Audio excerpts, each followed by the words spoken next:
lagot ang isang pusa. Kahit kasi nakasira, abay, kinagiliwan pa ito online. Nahuli ang pusang si Totoro na nagpunit ng 100 peso bill pero hindi na nagawang pagalitan ng kanyang fur mom na si Hazel dahil sa paglalambing nito. Kahit dati pa ay nakasira na siya na ibang gamit gaya ng salamin, charger at earphones. Labis ang binibigay nilang pagmamahal kay Totoro na diagnose na may feline leukemia virus. Ay sa kanyang veterinarya ng mga pusang may ganitong karamdaman ay karaniwang nabubuhay na lang ng 2 hanggang 4 na taon matapos ma-diagnose. Kaya ang kanyang fur parents todo alaga sa kanya at sinigurong masaya ang kanyang buhay.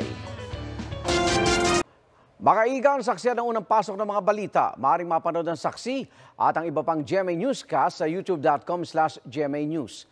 I-click lang ang subscribe button. Sa mga kapuso abroad naman, maaari po kaming masubaybayan sa GMA Pinoy TV at www.gmanews.tv.